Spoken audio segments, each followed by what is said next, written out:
Good evening. On behalf of the NYU Meyers Alumni Association, I would like to welcome you to the Meyers Marvels event this evening. I'm Mary Gallagher, and I'm president of the Alumni Association. NYU Rory Meyers College of Nursing is committed to producing lifelong learners who will excel in their nursing careers and be recognized as leaders who keep patient-centered care and the health of society at the forefront of their values. Meyers graduates hold positions of leadership in their profession, practicing in these clinical, academic, and administrative settings. The Meyers Marvel series will shine a light on some of our most prominent alumni that have influenced the nursing profession. Tonight, we speak with Alicia Georges. Dr. Catherine Alicia Georges is a professor in the Department of Nursing at Lehman College. She is a leader in academic nursing, health policy development, community engagement, organizational development, and healthy aging. Her leadership in these areas is known nationally and internationally through her service as a member of health policy boards, health delivery boards, professional organizations, and governmental boards, and the world's largest consumer organization board of directors. She is committed to assuring social justice and equity for marginalized and vulnerable communities. In 2019, she was named a living legend of the American Academy of Nursing. This event will be moderated by Selena Giles. Dr. Giles is a clinical associate professor and associate dean of the undergraduate program at NYU Rory Meyers College of Nursing. She has been an adult nurse practitioner for 12 years, specializing in neuro and pain management.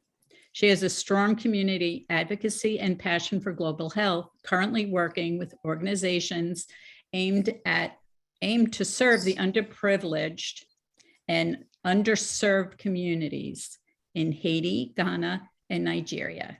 I'll be turning over to Selena. Thank you so much, Mary. Hi, Dr. Georges, how are you? You're on mute, so. Hello there. How are you today? Oh, I'm fine. I'm fine. I woke up this morning and I Yes. did something, so I'm good. Yes, thank you so much.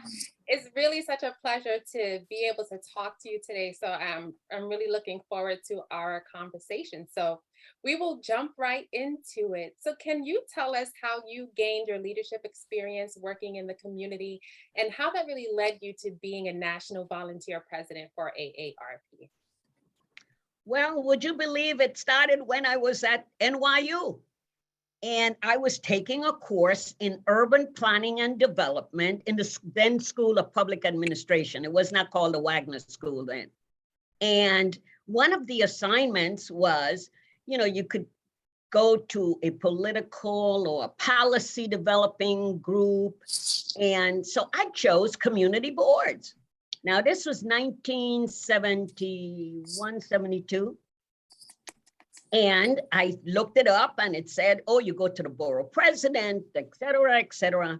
They gave me the names of the people and I called up and it was the worst thing, that a nightmare. They did why I needed to come. What do I want to find out? Why? I said, I'm a citizen and I'm paying my taxes. I need to get there. Well, when I got there, it was an old boys club, no question. Smoky, they had it in the top of a catering. Anyway, long story short, I waited till they changed the city charter a couple years later, and I applied for the community board. And I got on that community board, stayed on for 20 years, was the secretary, the chair, the vice president, everything. That gave me a sense of how you go in and you can find out what the assets are in a community, who the people are, what you need to be doing, how to do it, and connect with the right persons. So it's through that work. And then at the same time, I've been a member of the National Black Nurses since it accepted its first members in 1971, someone of the old timers. And so I joined the National Black Nurses, gave me another avenue. So that gave me again, and through my work with National Black Nurses, I rose to a national position as president from 1987 to 91. That gave me a national perspective and an opportunity to testify before Congress. One of the key things that I know brought me to the board at AARP was I developed in 1988 Black Nurses Day and the National Black Nurses Day on the Hill. That gave me a lot of exposure and connections with people in the DC area and across the nation, but really our legislative body, the Congress. So that put me on the radar of some people. I got appointed to national boards, to federal boards, to hospital, long-term care facility boards. And so and it was a search committee that came after me for me to be on a national, on the board of AARP.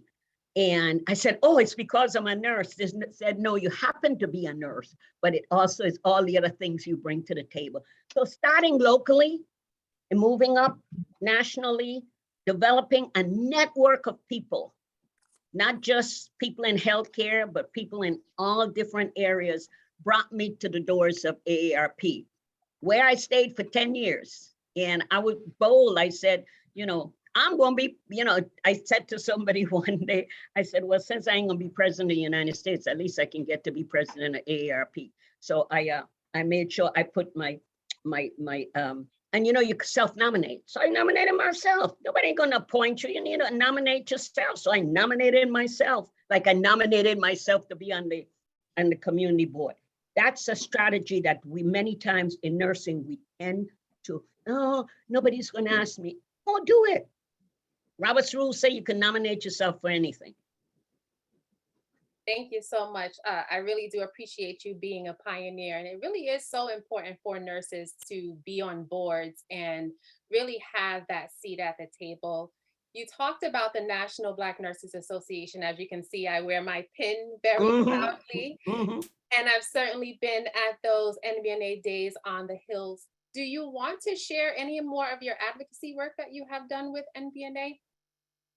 Well, you're too young, and most of you more likely too young to know, but there was the person who, Sadako Holmes, who was the then executive director, and I went to, was Congressman Louis Stokes, now deceased, from the state of Ohio. And he headed up the Congressional Black Caucus Brain Trust. So one of the things that Congressman Stokes did was, once we got Black Nurses Day going, he always made sure we were aware of what was happening legislatively. So we in the Black nurses, the HIPAA rule that's come out, that came from a piece of legislation that came called the Disadvantage Bill long ago.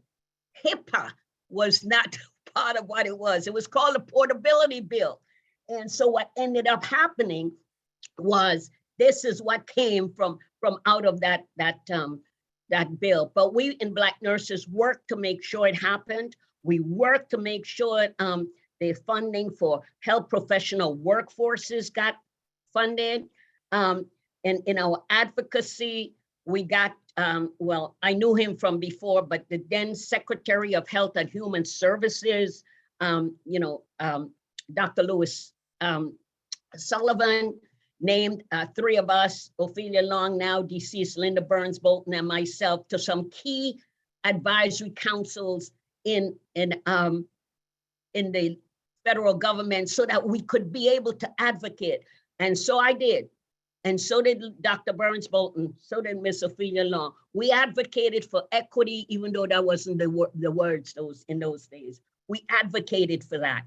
And this year at the Academy, Congressman Benny Thompson will be named the honorary fellow, and I sponsored him. But I tell you, got to know Congressman Thompson when he was mayor of Bolton in Mississippi. And I was president, and I'm still president of the foundation, Black Nurses Foundation. And the work that we did with him in advocating for equity.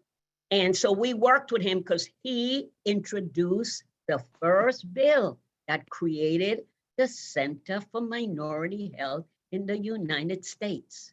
That was in 2000. So those are the kinds of things that I've done, that was through Black nurses. But as I moved through the other organizations, particularly AARP, I was on the Hill at Ways and Means, on the Hill with the oversight committee, carrying on. I didn't scream and holler. There's a protocol. So about prescription drugs and the high cost of prescription drugs in this country, and how the United States government needed to do something. And then 2 weeks ago, I was part of a group that spent time talking to the director of CMS, and saying to her, in the Centers for Medicare and Medicaid, that the concern that I voiced, that coming from many of us in minority communities, is the low rates, the low plans that minorities are pushed into for Medicare Advantage. And that we were requiring and saying they've got to do something in regard to equity, and that was unacceptable in communities. So the advocacy continues, as many times, even before things become known, there's some things that we could do in relationship, whether it's done locally or nationally. But I've tended to do a lot nationally because of my roles on boards. But I live in New York, and I know all my elected officials, and they know if I call, they do respond. Well, thank you for all of your advocacy work, and certainly everything that you've been able to do with NBNA, and just really being in your presence and being able to attend NBNA Day on the Hill, something that some of our Meyers students have been exposed to. So I'm really appreciative of that. I want to take a little bit of a pivot and ask you about your thoughts on institutional racism. What do you think are the effects of institutional racism on patient care and nursing education that the nursing profession needs to address today? Well, again, I'm a child of the civil rights days. I'm a college student of the 60s, a graduate. I'm not ashamed. I graduated in 1965. I'm a golden parrot from Seton Hall. So it doesn't bother me to say, I saw it in Newark, New Jersey. I mean, this whole issue about maternal child health and Black babies and Black women dying in childbirth is not new. It's been around since I was a student. I saw how those patients were treated in what is now, whatever they call it, where Carl's chief nurse, over in New Jersey, the Rutgers Hospital. And it used to be Martland Medical Center, Newark City Hospital. And the women of color were treated so badly, so badly. First of all, the clinic they came to was in the basement. They were not treated with the respect. And so you saw that. You saw that so happening, and it was prolonged. And when I was at NYU, I was talking to somebody who was teaching in the School of Public Administration. He happened to have been the president of what was then called, New York City Hospital Systems, Howard Brown. And he and I talked about that what was happening and had happened during the time. And he worked hard to try to mitigate those kinds of things. I'll tell you that I'm experiencing it right now. When I was a patient, and I went to one of the largest hospital health system in the Bronx, and they talked to me as if I was a piece of garbage. One, because my address is the Bronx. Two, I'm an older Black woman. And so immediately there are a set of behaviors that you are exposed to, which is unacceptable. Not to worry, I took care of that. I wrote straight to the president of Montefiore Health. And they call me right back, but I shouldn't have to do that. And I shouldn't have to say, I'm Alicia Georges, I'm da-da-da. Heck no, I'm who I am. I should be treated.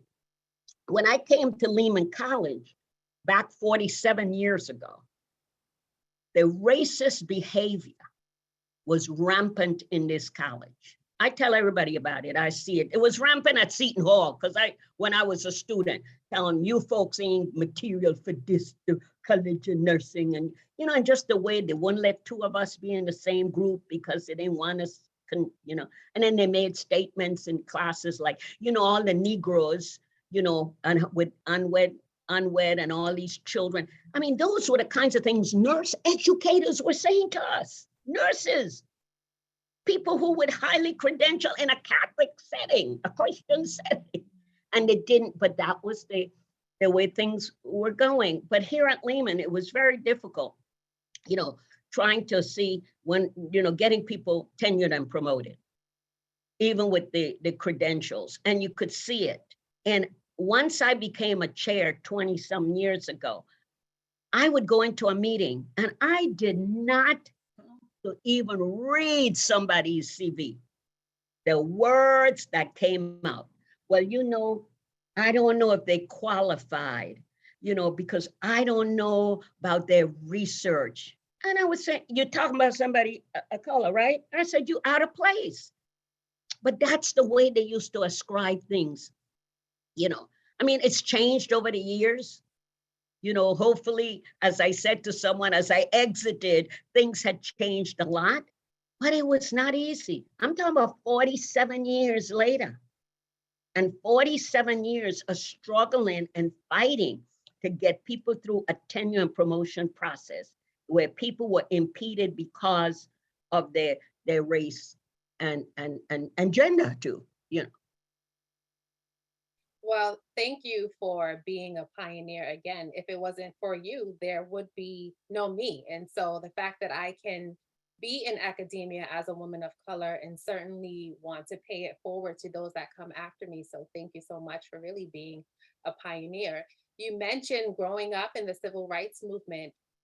Would you say you had any experiences or any other experiences other than what you mentioned that really shaped you or influenced you growing up as being in the civil rights movement during the civil rights? I have to tell you, Dr. Gills, it was a shock. I come from the United States Virgin Islands. I'm sure you didn't hear my accent, but I come from the United States Virgin Islands. So coming from the Virgin Islands, a place where we were the majority, and where I never had to worry about what color I was, I mean, that was, people worried about other stupid things, who your friends were and that. I came to the United States and I'm stunned because my school, University, Seton Hall did not have a girls' dorm at that time. It was before it used to be an all-boys school, basketball, that stuff. But anyway, and so how difficult it was to even find a place to live in New Jersey. I had to live with a Black family, as did many of my colleagues, as I hear talk now about when they were in medical school or nursing school. If they went to a predominantly white school, they ended up eating with a Black family or renting a room from a Black family because they were not allowed, on their campus. We couldn't get an apartment, couldn't get a place to live. And it was through, folks like a white mayor, one of our classmates' father. And this is before Civil Rights Act, of 1965 it was. Yeah, this is before that, who raised hell and said he would not tolerate, my classmate and I not being allowed to rent. But one of the things that I must give credit to the young men at Seton Hall in those days, they were advocates, they were fighters, they were mostly white, there were some Blacks, they were on the basketball team or they were, in the pre-med program. We used to go into Newark once on the weekends because folks like John Lewis, he was my hero. John Lewis, you may not know Stokely Carmichael, all those guys would come to Newark and demonstrate down in front of Rutgers, would you believe it? Rutgers in Newark. And we would go down there to Seton Hall folks and my friend and I, and we were in the middle of stuff. All I used to pray, well, they would pick you up. The cops were not nice. They were not nice to you. So they put everybody in a paddy wagon, you disturbing the, all that nonsense that go back to civil rights days, disturbing the peace, and all I used to pray is, oh my God, thank God they don't have any television that could reach the Virgin Islands because my parents will be having a stroke and their child is getting, but they never booked us, they just took you in and try to scare you. Or where they would do things like when they saw demonstrations on my campus in those days, they used the fire hoses, they called it fire, because the demonstrations used to go on up on our South Orange campus, and they would use fire hoses to wet down, everybody. And if you ever got one of those things from a fire hose on your skin, you instantly got a big blub on your skin. So, those days they were tough. They were scary days, very scary, because we heard of all the other things that were happening with our friends and colleagues in the southern part of the United States. But it didn't stop us, and it didn't stop me. I just, I guess maybe coming from a place where we were not exposed to that, I just did not stop. But it wasn't pleasant, and it, even to this day, and I say to people, I learned from a woman by the name of Dr. Gail Christopher, who used to be the VP at W.K. Kellogg, and who now heads up a group called Health Equity, and the acronym is HEAL, that, I had to start to heal, otherwise I'll still be very angry. If I had to use, and so I try to use, and I said to another group that I try to use what happened as a way to get me to where I am today without being so angry. But don't misunderstand me, I don't forget. And I may have forgiven, but I don't forget.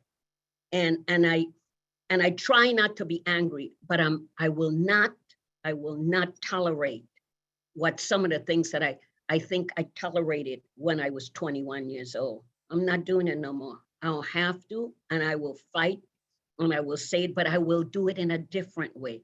I won't do it with the anger that I had, but I'm sure I'm gonna do it with the same passion that I had at that time. Yeah, your experiences certainly make you who you are, and you certainly have let your pain fuel your passion. So thank you for that.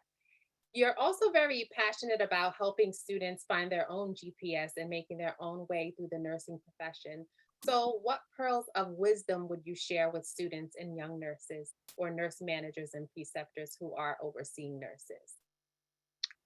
Well, one, I think that we, as those who are in academia and in practice, we need to be very, very careful about not putting students and or beginning nurses in boxes, and saying this is the way you have to behave. We need to look and see, and I talked to a group the other day, I call it how you map your personal assets. So we have to help students in how they do that. So we have to learn, first of all, we have to learn how to talk to them just in the same way we expect them to talk to us. So we have to learn to respect who they are. We may not like some of the things they say or do, but I always say to students, you must speak up and you can talk back, but you must do it with respect. You have the right to speak on your own behalf. You do not have the right to be accusing or attacking anyone, and neither should we as faculty or as managers. As managers, we have to, things gotta get, we can't allow everybody to turn in a paper whenever they feel like. There are rules and regulations that people have to abide by. So we have to make sure we teach and we help students to learn what the etiquette is in that system. What is acceptable and what isn't. What you may flex. I always say, policy, there's always some who are in and some who are out. But if most people are in, then we are right. But that's what policy does. And we need to help students to understand that. We can be bending the policy, but we can attempt to be flexible. but we also have to make sure that we have integrity, that we have a moral compass, that we have to help students and help new nurses to have that, because that's what will be directing them into where they're going in their career. We have to have students not find just one mentor. I must have about 100. You know, I got a mentor for this, a mentor, but my executive coach, and I always tell him, you know, he always says, I wish you stop calling me that. I said, well, you've been my coach. Is not a nurse. He comes from from big business, a Fortune, you know, but he's my coach. And I go to him for certain things. Even now we still talk maybe every 6 weeks. You know, I missed him last week when I was in DC, but he called me the next day. But, you know, and I got nurses. Some of my mentors have gone, you know, but I learned so much from them.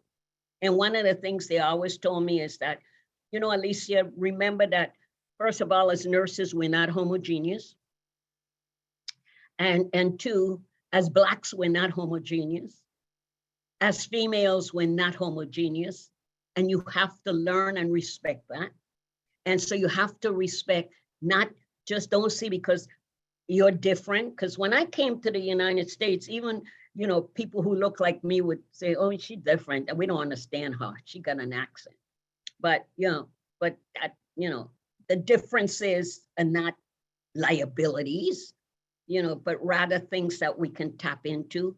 And when I think of here at where I've seen the change in student population, just at Lehman College, when I came, our student body was almost all white, very, very, very few Black students, and very, very few Black faculty. We used to be able to count them on one hand. But because the borough has changed, we've got a whole different group of people living here. And students have to learn now that they have to live with people who are very different. And so we have students from all over the world. And we have to understand the different cultures. And that's the other thing that we don't come to grips with in healthcare delivery systems. That the most conflictual thing is our cultural differences. Because people have ascribed that if you come from a certain place, this is the way you behave, or that they have a right to behave a certain way. But culture, that whole cultural conflict has got to be cleaned up. It's got to be worked out. And I think many of our institutions have learned how. Some need to get better.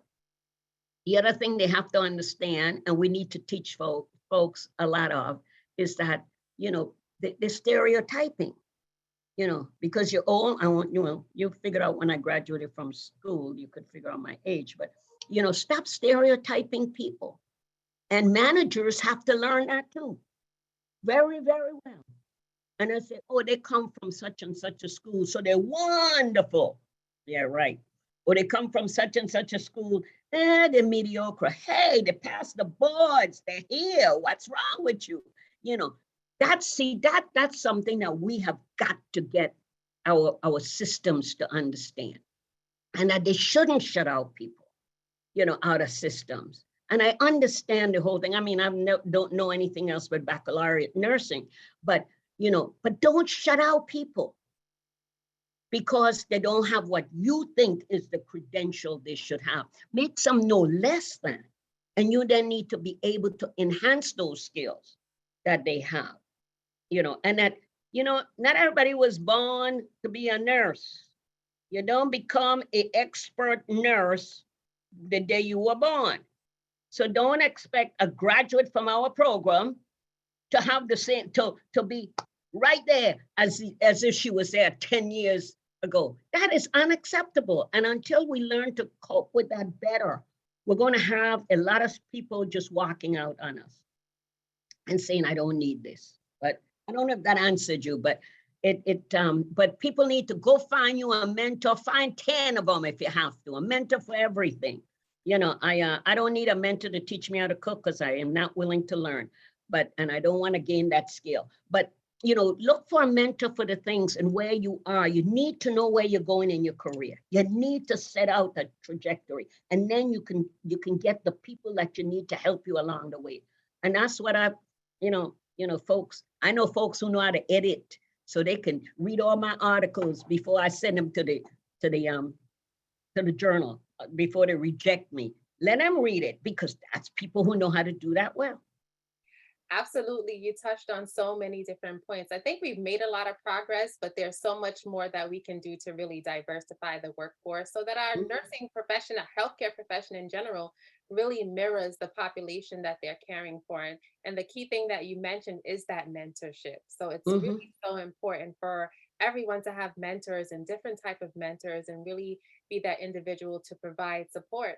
And one of the things that I really appreciate about this new generation of nurses is that they are the biggest advocates for themselves, advocates for their patients. And I know that they will be advocates for our profession. And I really love that. For years, you have successfully bridged academia and practice. And I know being in nursing education for 12 years, that's something that I still struggle with, really finding balance. So what are your thoughts on balancing those two worlds of academia and practice? Well, before I came to academia, I was in practice for 10 years. I was a visiting nurse and then ran a large VNS center in Lower Manhattan. But one of the key things that I always said, and every time you look at who the new group of nurses were, we had to learn to appreciate or talk to those folks in academia. One of the things is we still have that wide divide. It's still them against us. I mean, just look at this, the nonsense are going on now. Oh, we can only have 2 students. No, you can't have this. No, your students can't give medication. No, your students can't go to that unit. Oh, I said, when in God's name did they learn? We have got to sit down and iron out this nonsense. We still haven't learned how to do it well. I learned how to do it because I'm pushy. And, and I just believe that you should push the envelope. And I say to them, and especially if they were my former students, I say, you got the nerve to tell us that you can't have this when you were a student. How do you think you learned if we didn't talk to each other? The other thing that we haven't learned to capitalize on, and you guys in the health sciences centers have done it well, but we in freestanding institutions have not done it well, is to really look at partnering and picking some of the best out of our practice settings to work with us in academia. And so I know we have a clinical track, non-tenured, but a clinical track in our university. And so when in my role, when I was chair, was to tap in to some of those experts to come work for me. Come work for us. We need you. You're the experts. You only got to come 1 day a week. We need you for. But that's the way to tap in. And of course, I tapped in. Everybody said, well, you hire your own graduates. I said, I hire people who I know got the expertise. And that's one of the things we need to go back to some. I'm not into the apprenticeship, and I never worked in no shifts and all that when I was a student. That was not the way we did anything. But we need to begin to look at how we can better intersect with what it is we need, because we're all about the same thing, producing the people to be able to have good outcomes with patients and communities. And so we need to really stretch. And I think I stretched in all the years, and I've spoken up at many things, and I've said to people, we've got to do better about it. And I try to stay friendly with all the folks in the who I had partnerships with, because again, one of the key things that I think I've learned over the years, it's all about relationships. I don't care how many degrees you got. If you don't know how to work with people, it's not going to work. So one of the key things is we have to make sure that we respect what those skills are that the people in practice have. They have to understand that I was an FNP for years, I just don't practice anymore. You know, that's not my thing anymore. But you know that we got skills too. That because we're in academia, don't know that we can't go into any. I ran students in emergency rooms for years. I taught half the people in those emergency rooms. I ran, you know, my students were in prison health services for years, you know. So understand that those of us in academia, besides being able to do the research, write the articles, you know, develop the theory, that we have skills also. That are just as good as, it's as good as, you know, as in the skills. We don't have to be able to run a code. I don't think I could run down the hall. That's my thing right now, but we know what it is. We know the principles, and that you don't many times need to be the person. You don't have to be a registered nurse to run a code. You know, you got to be the registered nurse with the knowledge, and that nursing is knowledge work in practice as it is in academia. And if we could just all be on that same page, I think we'll do it. And I've tried to do that in my work, is to show people that, you know, I was walking across the campus, coming from, I think they just a Senate meeting alone caused my pulse to go up. Either that or my Apple Watch wasn't working well. But anyway, so I said, I was walking on one of the faculty, I said, hey, you came from critical care. You want to check my pulse? She looked at me and laughed, you know, but she did. I said, you see, we forget that besides you teaching in a undergraduate master's and, you know, DNP program, that you also a skilled clinician. And that's the kind of things that I think we need to make sure that we do it. And as long as I still breathing, I'm gonna continue to fight. I'm got some work spelled out. I'm doing a project with an institution that's not nursing, but you know, but that will look at work, but working with people to look at workforce and workforce development and what these institutions, these academic institutions' responsibilities should be for practice and for the workforce. And I think that's the way we're going to be able to bridge the gap. Because let me tell you, the hospital is going to need us so bad, because they ain't got nobody working for them. And that travel nurse bubble is bursting. It's maybe slowly, but it bursting. And what we have to deal with is still the racism that exists in nursing in practice. I don't care how much we apologize, and we've apologized, but now we got to do something about it. And so we've got to figure out how to get those new graduates to them, coming in with a very, like you say, looking, you know, advocating for themselves, but coming in. And so institutions need us in academia just as we need them. And they need to be, we need to do something better, you know, in making sure we're really partnering in this. Absolutely. Those practice partnerships and practice relationships are going to be very instrumental, especially in diversifying the workforce. Mm-hmm. Dr. Georges, it really was a pleasure to talk to you today. I want to give some of our audience members some time if they have any questions. So if you have any questions that you'd like to ask Dr. Georges, please type those questions in the chat and we'll get to as many of them as possible. Or if you'd like to take yourself off of mute, you can certainly do that as well.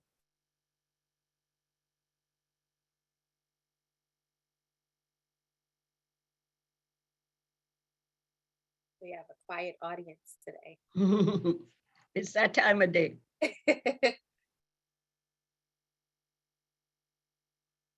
We have about a minute or so left if anyone has a question or a comment that they would like to make.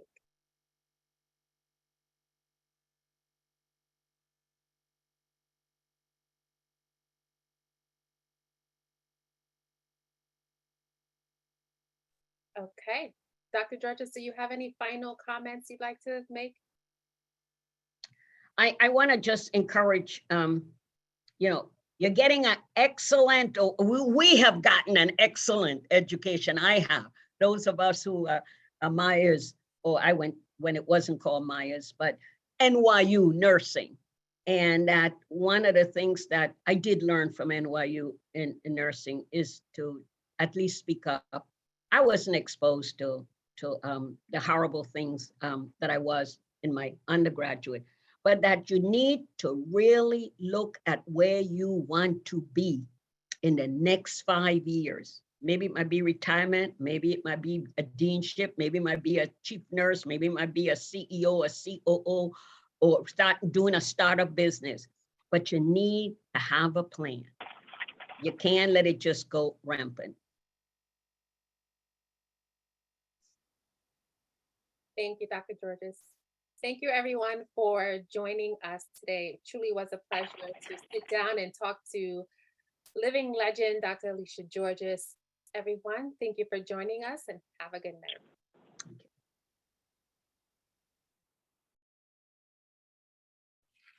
Just thank you.